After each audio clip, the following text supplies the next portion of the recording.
예, 할렐루야, 반갑습니다. 하나님은 구원이시라는 제목으로 하나님 말씀 함께 나누겠습니다. 오늘은 열왕기 하서 2장 12절에서 4장 7절까지 함께 살펴보겠습니다.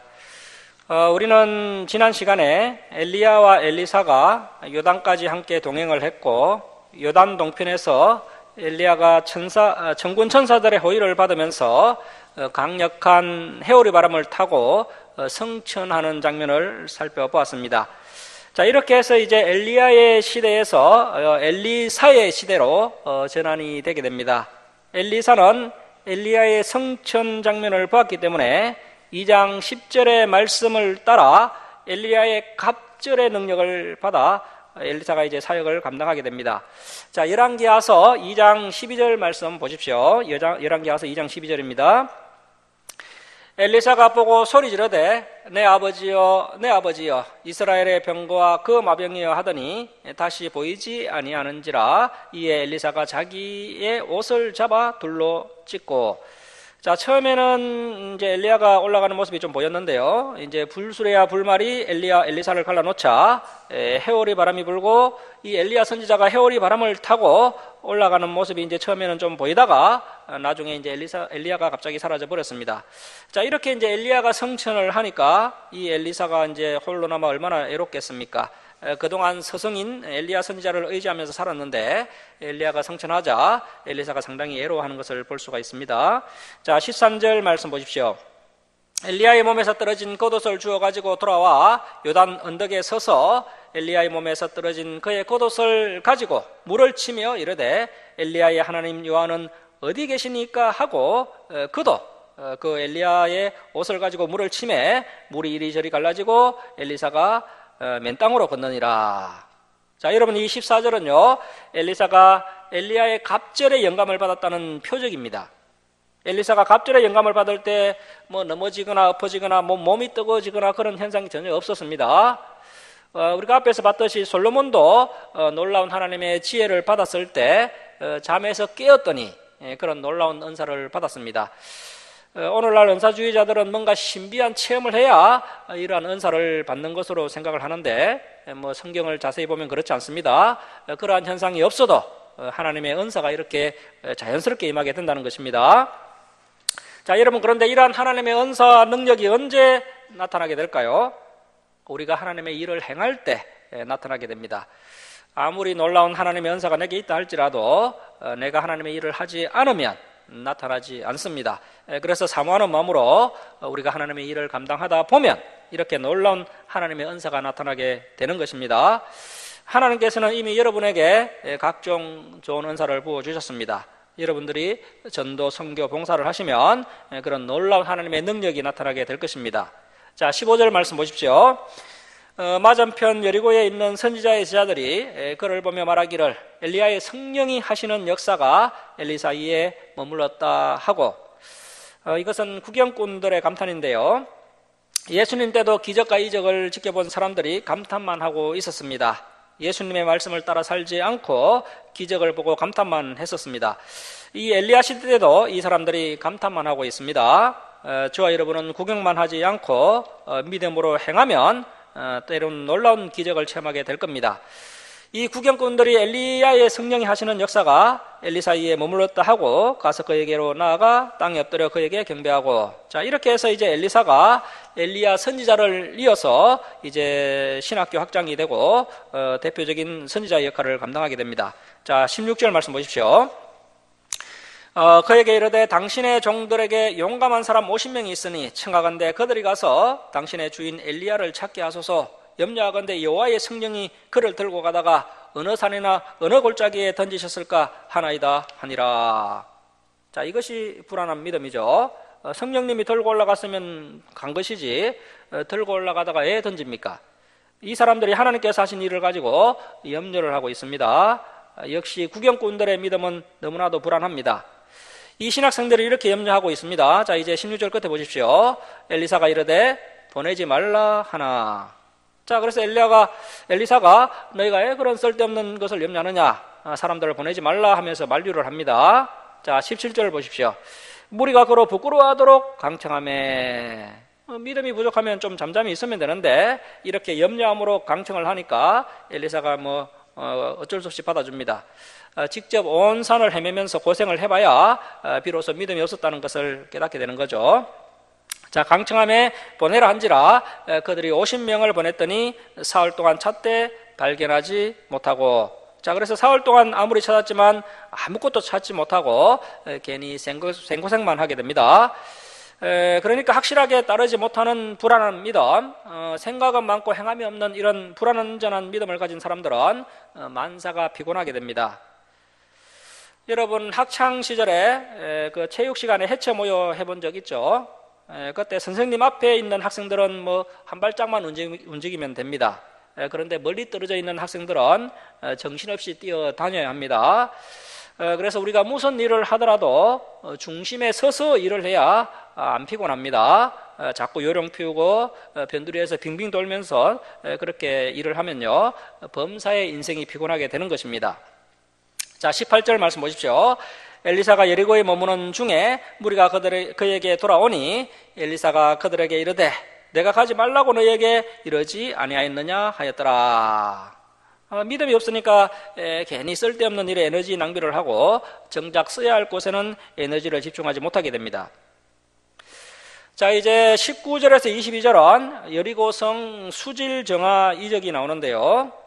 자, 여러분, 이 엘리사의 이름의 뜻이 무엇입니까? 엘리사의 이름의 뜻이 하나님은 구원이시다, 하나님은 구원이시다, 이런 뜻입니다. 그래서 엘리사의 기적의 의미가 하나님은 구원이시다라는 메시지를 담고 있다는 것입니다. 기적을 통해서 기적을 통해서 사람들을 놀라게 하는 것이 목적이 아니라 기적을 통해서 하나님이 구원자이심을 사람들에게 선포하는 것입니다. 자, 여기 PPT 화면 한번 보십시오. 주보에도 있는데요. 여기 PPT를 보시면 이제 엘리사가 10가지 기적을 통해서 하나님께서 구원자 되심을 선포하게 됩니다. 자, 19절 말씀 보십시오. 그 성읍 사람들이 엘리사에게 말하되 우리 주인께서 보시는 바와 같이 이 성읍에 이치는 조나 물이 나쁨으로 토산이 익지 못하고 떨어지나이다. 자, 여리고성 사람들이 엘리사를 찾아와서 아주 겸손하게 우리 주인이라는 호칭까지 사용하면서 자신들의 어려운 형편을 구하고 있습니다. 여리고성 사람들이 엘리사는 엘리야의 뒤를 이은 선지자임을 인정하고 있는 것이죠. 여리고성 사람들이 이렇게 엘리사의 건의를 인정하고 그 건의 앞에 순종함으로 하나님의 큰 구원을 경험하게 됩니다. 자, 20절 말씀 보십시오. 엘리사가 이르되 새 그릇에 소금을 담아 내게로 가져오라 하매 곧 가져온지라. 엘리사가 물 근원으로 나아가서 소금을 그 가운데에 던지며 이르되 여호와의 말씀이 내가 이 물을 고쳤으니 이로부터 다시는 죽음이나 열매 맺지 못함이 없을지니라 하셨느니라 하니. 물이 나쁨으로 가실들이 익기도 전에 떨어지는 현상이 일어났었고요. 심한 경우에는 이제 생명을 잃는 경우도 일어났던 겁니다. 여기에 구체적으로 말씀하지는 않지만 물이 나쁨으로 여성들이 유산을 하거나 또 가축들이 새끼를 생산하는 그런 일들이 일어났었던 겁니다. 오늘날도 물이 사람이나 동물의 생명과 깊은 연관성이 있다고 이야기하고 있습니다. 그래서 특히 가임기 여성들은 깨끗한 물, 또 살아있는 물을 마셔야 합니다. 자, 22절 말씀 보십시오. 그 물이 엘리사가 한 말과 같이 고쳐져서 오늘에 이르렀더라. 자, 여기에 일이라고 적으시고 하나님은 구원이시다 라고 좀 적어 놓으십시오. 하나님은 구원이시다 하고 일이라고 적어 놓으십시오. 첫 번째 기적입니다. 자, 그래서 이제 이 말씀을 가지고 이제 학자들이, 고고학자들이 나름대로 이제 합리적인 해석을 좀 해보려고 노력을 했었는데요.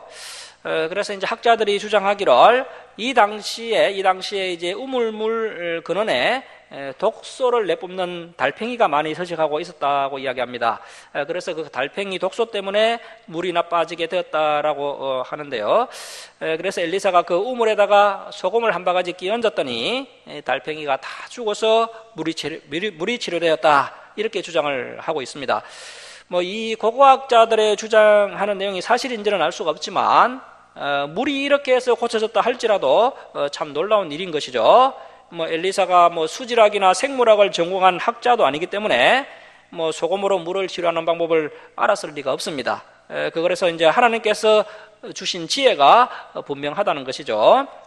아무튼 이렇게 해서 이제 물이 기적적으로 고쳐지게 됩니다. 자, 23절 말씀 보십시오. 엘리사가 거기서 베델로 올라가더니 그가 길에서 올라갈 때 작은 아이들이 성읍에서 나와 그를 조롱하여 이르되 대머리여 올라가라 대머리여 올라가라 하는지라.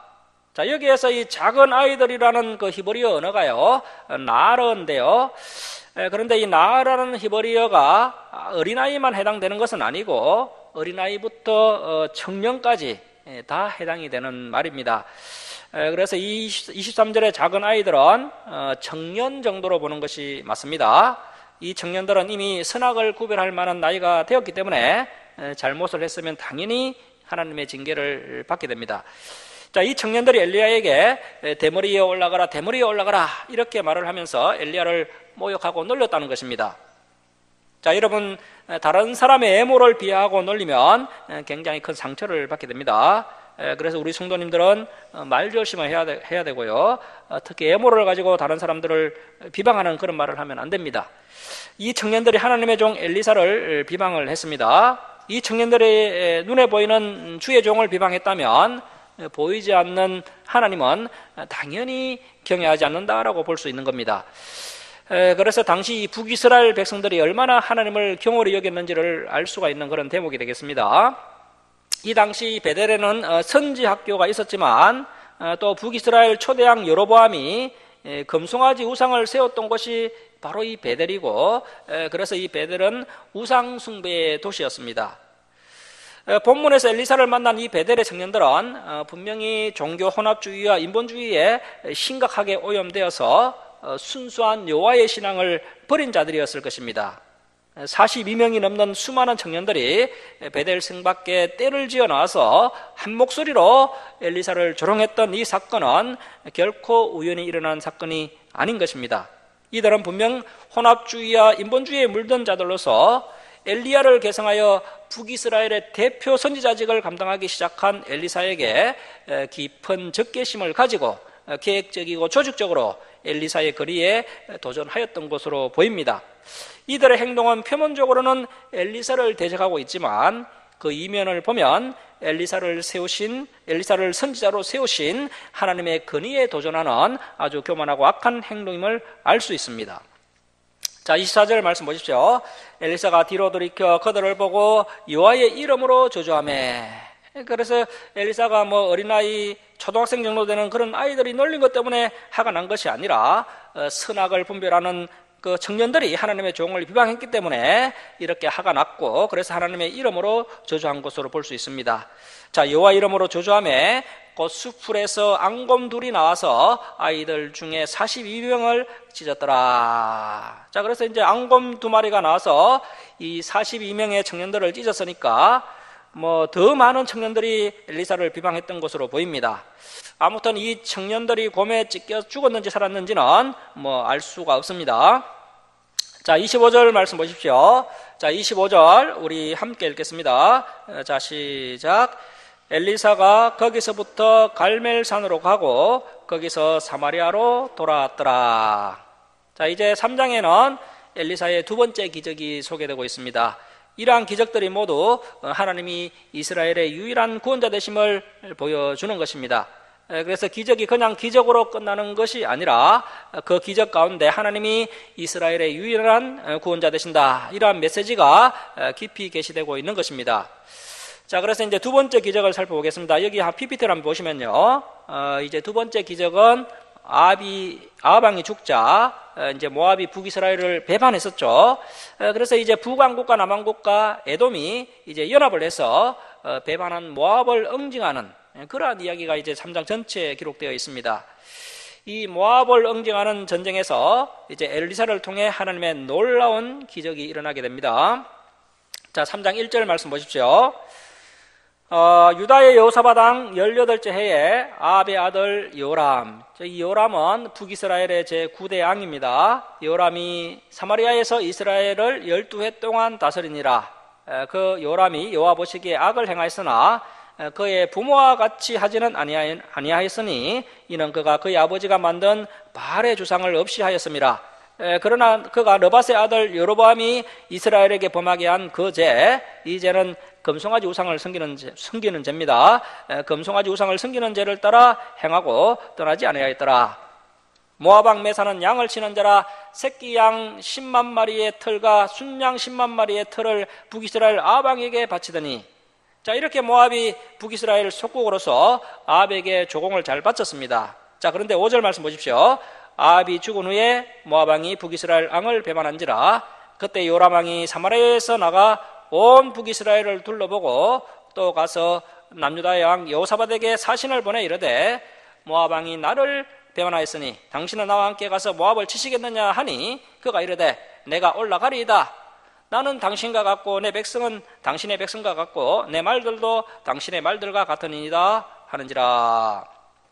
자, 우리가 그 앞에 열왕기 상서 22장에서 살펴봤을 때 그 길앗 라못 전투에서 아합과 여호사밧이 함께 언쟁을 나갔다가 그 전쟁에서 그 아합 왕이 죽었지 않습니까?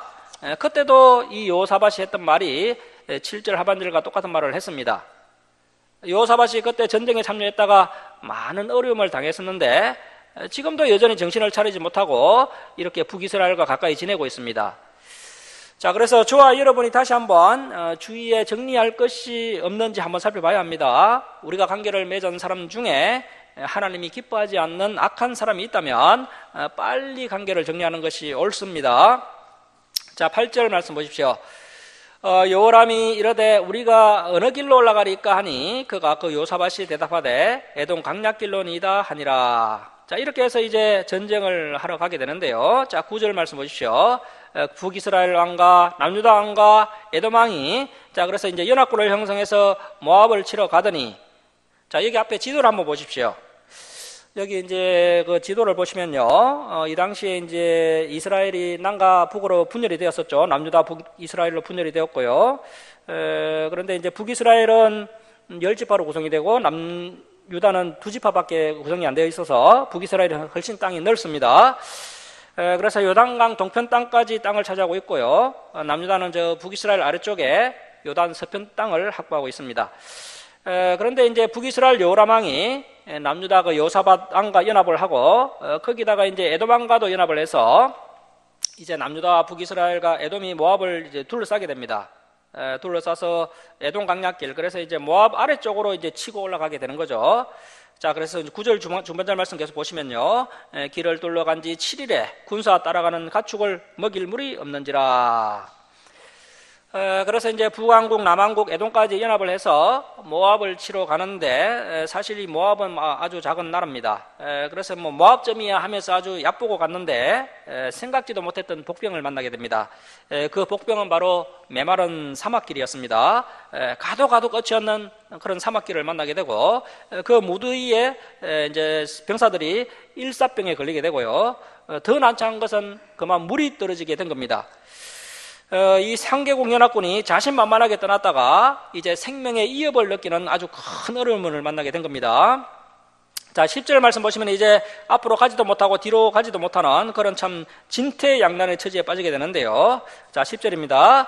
북이스라엘 왕이 이르되 슬프다, 여호와께서 이 새 왕을 불러 모압의 손에 넘기려 하시는도다 하니, 자, 이제 이때 남유다 여호사밧 왕이 너무 참 급박하니까 어디 물어볼 만한 하나님의 선지자가 없느냐 하면서 이제 선지자를 찾습니다. 평화로울 때, 그리고 삶이 안락할 때 하나님을 찾아야 하는데, 그러할 때는 하나님을 찾지 않고 위기의 순간이나 자기들이 아쉬울 때만 하나님을 찾는 모습을 볼 수 있습니다.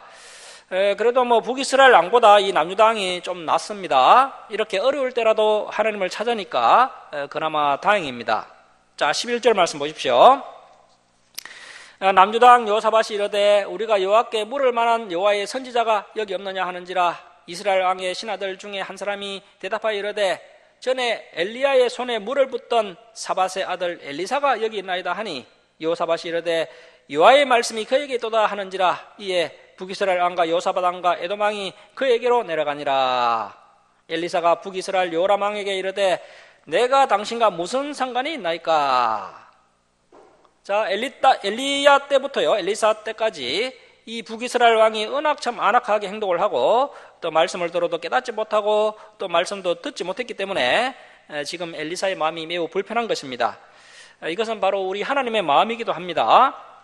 자, 그래서 엘리사가 북이스라엘 왕 요람을 보자마자 내가 당신과 무슨 상관이 있나이까? 당신의 부친 그 아합의 선지자들과 당신의 모친의 선지자들, 그러니까 그 바알과 아세라 선지자들에게로 가소서 하니 북이스라엘 왕이 그에게 이르되 그렇지 아니하니이다. 여호와께서 이 세 양을 불러 모아 모압의 손에 넘기려 하시나이다 하니라. 자, 이 고백도 말이 안 되는 고백입니다. 지금 이 일을 꾸민 사람이 누굽니까? 북이스라엘 요람 왕이 아닙니까? 자기가 이 일을 꾸며놓고 그래서 뭐 남유다왕과 에돔왕을 꼬셔서 이렇게 모압을 치러 가다가 어려움을 만나게 된 것인데 뭐 자기 탓으로 돌리지 않고요, 모든 것을 하나님 탓으로 돌리고 있습니다. 이런 사람들의 특징은 잘 되면 내 탓이고 잘못되면 남의 탓입니다. 자, 그래서 이제 엘리사가 얼마나 화가 났던지, 자 14절 말씀 보십시오. 엘리사가 이르되 내가 섬기는 만군의 여호와께서 살아계심을 두고 맹세하노니 내가 만일 그 남유다의 왕 요사밧, 그래서 이 요사밧 왕이 뭐 좀 미련하긴 하지만 그래도 하나님을 경외하는 인물입니다. 그래서 그 남유다의 왕 요사밧의 얼굴을 봄이 아니면 그 앞에서 당신 그 요람을 향하지도 아니하고 보지도 아니하였으리이다. 엘리사가 이렇게 아주 강하게 이야기합니다. 그리고 뭐 지금 기분이 너무 나빠서 당신을 위해 기도를 하거나 예언을 할 마음이 전혀 없으니 일단 검은고를 좀 가지고 와서 한번 연주를 해보시오, 이렇게 이야기를 합니다. 그래서 이제 잠시 후에 검은고를 가져와서 그 검은고 소리를 듣고 마음이 좀 풀어진 엘리사가 골짜기에 개천을 많이 파라, 이렇게 이야기를 합니다. 자, 이제 17절로 갑니다. 자, 17절 말씀 보십시오. 여호와께서 이러시기를 너희가 바람도 보지 못하고 비도 보지 못하되 이 골짜기에 물이 가득하여 너희와 너희 가축과 짐승이 그래서 기적적으로 그 사막에서 물을 마시리라 하셨나이다. 이것은 여호와께서 보시기에 작은 일이라. 여호와께서 모압 사람도 당신의 손에 넘기시리니. 자, 하나님께서 이렇게 하시는 이유가 무엇입니까? 여호와 하나님이 구원자 되심을 계시하고 싶은 것입니다. 자, 19절입니다. 당신들이 모든 견고한 성읍과 모든 아름다운 성읍을 치고 모든 좋은 나무를 베고 모든 샘을 메우고 돌로 모든 좋은 밭을 흘리다 하더니 아침이 되어 소재 드릴 때에 물이 에돔 쪽에서부터 흘러와 그 땅에 가득하였더라. 자, 그래서 이 엘리사의 예언대로 뭐 바람도 불지 않고 비도 내린 적이 없었는데요, 큰 물이 저 에돔 쪽에서 흘러와 그 상계국 연합군이 머물고 있는 그 골짜기에 물이 가득하게 되었던 겁니다. 그리고 이 물이 이제 골짜기에서 다시 모압 쪽으로 이제 흘러가는데요, 아침 햇살에 이렇게 물이 비치니까요, 그 물이 벌겋게 보인 겁니다. 그래서 모압 군인들이 착각하기를, 야, 저 상계국 연합군들이 우리를 치러 오다가 서로 분열이 일어나서 자기들끼리 싸워서 다 죽고 저들의 피가 저렇게 강물처럼 흘러내려오고 있다, 이렇게 착각을 하게 됩니다. 그래서 이제 상계국 연합군들이 다 죽었다고 착각을 하고 그 상계국 연합군들의 옷가지나 뭐 말, 무기 같은 것들을 누락하기 위해서 모압 군인들이 무장도 하지 않고 무방비 상태로 그냥 올라오게 됩니다. 그렇게 무방비 상태로 올라온 모압 군인들을 상계국 연합군이 일격에 격파를 해버립니다. 더 나아가 상계국 연합군은 모압 성원까지 다 헐어버리는 그런 놀라운 승리를 거두게 됩니다. 자, 이제 25절로 갑니다. 25절 말씀 보십시오. 그 성읍을 쳐서 헐고 각기 돌을 던져 모든 좋은 밭에 가득하게 하고 모든 샘을 메우고 모든 좋은 나무를 베고 길하레셋의 돌들은 남기고 문매꾼이 두루 다니며 치니라. 모압 왕이 전세가 극렬하여 당하기 어려움을 보고 칼창 군사 700명을 거느리고 돌파하여 지나서 에돔 왕에게로 가고자 하되 가지 못하고.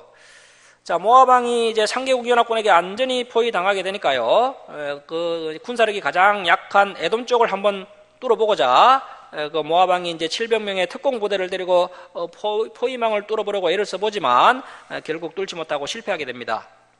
자, 27절 말씀 보십시오. 이에 자기 앙이를 이어 앙이될 마다들을 데려와 성위에서 번제를 드린지라. 이스라엘에게 크게 경노함이 임하매 그들이 떠나 각기 고국으로 돌아갔더라. 자, 이 27절 말씀은 좀 논란이 많은 그런 말씀인데요, 이것은 뭐 여러 가지 해석이 가능한 그런 부분입니다. 이 모압 왕은 이제 멸망의 위기에 처하게 되자 앞으로 이제 차기 앙위에 오르게 될 자신의 맏아들을 모압 신 그모스에게 불태워 바치게 됩니다. 이 모압 왕은 자신들이 연합군에게 패배한 것은 자신들의 신 그모스가 진노했기 때문이라고 생각을 했습니다. 모압 왕이 맏아들을 번제로 바치는 것은 모압 왕이 맏아들을 번제로 바치는 그러한 모습을 본 그 모압 병사들이 이제 다시 한번 결사항쟁을 하게 되고요. 그래서 이제 그 모습에 기가 질려버린 연합군들이 고국으로 돌아가게 되었다. 이렇게 해석하는 신학자들도 있고요.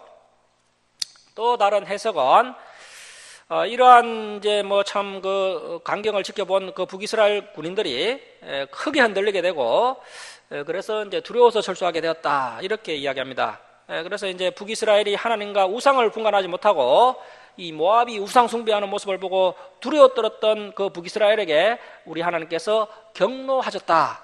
이렇게 해석하는 학자들이 있다는 것입니다. 그래서 우리가 뭐 우상을 보고 귀신을 보고 마귀를 보고 두려워할 이유가 전혀 없다는 것입니다. 왜냐하면 이미 우리 예수 그리스도께서 승리하셨고요. 우리가 주님을 의지하면 우리 역시도 반드시 승리하기 때문에 우리가 우상이나 뭐 귀신 마귀를 두려워할 필요가 전혀 없다는 것입니다.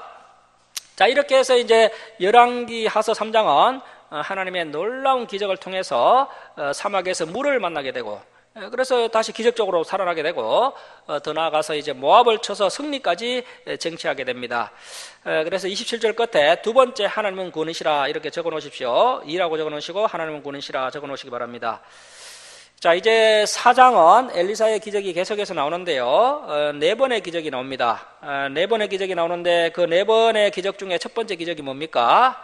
엘리사 선지자의 제자의 아내에 관한 기적입니다.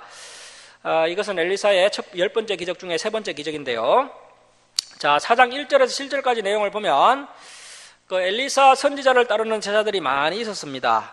그런데 그 중에 한 제자, 한 신학생이 뭐 목사 한 수도 받지 못하고 젊은 나이에 그만 죽고 말았던 겁니다.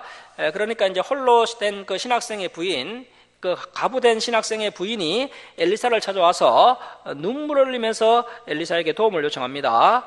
자, 4장 1절 말씀 보십시오. 선지자의 제자들의 아내 중에 한 여인이 엘리사에게 부르짖어 이르되 당신의 종 나의 남편이 이미 죽었는데 당신의 종이 유아를 경외한 줄은 당신이 아시는 바니이다. 이제 빚준 사람이 와서 나의 두 아이를 데려가 그의 종을 삼고자 하나이다 하니. 자, 지금 죽은 신학생의 부인의 처지가 상당히 어렵게 되었습니다. 남편이 갑자기 죽었을 뿐만 아니라 또 이 신학생이 빚을 많이 진 것 같은데 이 빚 때문에 두 아들이 종으로 팔려갈 위기에 처하게 된 겁니다. 그래서 엘리사가 이 딱한 여인의 처지를 듣고는 그녀에게 이야기합니다. 자, 4장 2절 말씀 보십시오. 엘리사가 그에게 이르되 내가 너를 위하여 어떻게 하랴? 내 집에 무엇이 있는지 내게 말하라. 그가 이르되 계집종의 집에 기름 한 그릇 외에는 아무것도 없나이다 하니 이르되 너는 밖에 나가서 모든 이웃에게 그릇을 빌리라. 빈 그릇을 빌리되 조금 빌리지 말고. 자, 그래서 빌릴 수 있는 대로 최대한 많이 빌려야 합니다. 이때 믿음이 필요한 거죠. 믿음대로 이제 받게 되는 겁니다. 자, 너는 내 두 아들과 함께 들어가서 문을 닫고 그 모든 그릇에 기름을 부어서 차는 대로 옮겨놓으라 하니라. 여인이 물러가서 그의 두 아들과 함께 문을 닫은 후에 그래서 이제 엘리사가 시킨 대로 그 두 아들은 그릇을 그에게로 가져오고 그녀는 부었더니 그릇에 다 찬지라. 여인이 아들에게 이르되 또 그릇을 내게로 가져오라 하니 아들이 이르되 다른 그릇이 없나이다 하니 기름이 곧 그쳤더라. 그 여인이 하나님의 사람에게 나아가서 말하니 그가 이르되 너는 가서 기름을 팔아 빚을 갚고 남은 것으로 너와 내 두 아들이 생활하라 하였더라. 자, 7절 끝에 세 번째 하나님은 구원이시다 라고 적어 놓습니다. 자, 이 세 번째 기적에서 우리가 주목해야 할 것은 그 선지생도 미망인의 가정에 하나님께서 놀라운 기적을 일으켜 주신 이유가 무엇인가 하는 부분입니다. 이 선지생도의 미망인과 두 아들이 하나님의 종 엘리사의 명령에 온전히 순종하였기 때문에 하나님의 놀라운 능력이 그녀의 가정에 실현될 수 있었음을 본문은 우리에게 증거해 주고 있습니다. 하나님은 뭐 애모나 배경, 또 사회적 지위, 또 빈부 기천을 보시는 분이 아니십니다. 하나님은 순종하는 믿음을 보시고 순종하는 믿음의 사람을 찾고 계십니다. 우리에게도 이러한 순종하는 믿음이 있다면 하나님의 놀라우신 능력이 우리의 삶에도 본문과 같이 아주 세밀하게 또 정확하게 놀랍게 승리하며 역사하게 될 것입니다. 자, 말씀을 마치도록 하겠습니다. 사랑하는 성도 여러분, 오늘 본문은 하나님의 놀라운 기적을 통해 하나님만이 우리의 유일한 구원자이심을 증거하고 있습니다. 그 사실을 믿고 순종하는 자에게 놀라운 하나님의 능력과 은혜가 임하게 됨을 봅니다. 하나님만이 우리의 유일한 구원자이심을 믿고 이 성경 66권에 기록된 말씀대로 순종함으로 하나님의 놀라운 은혜와 기적을 체험하는 저와 여러분 다 될 수 있기를 주님의 이름으로 축원합니다. 자, 기도하겠습니다.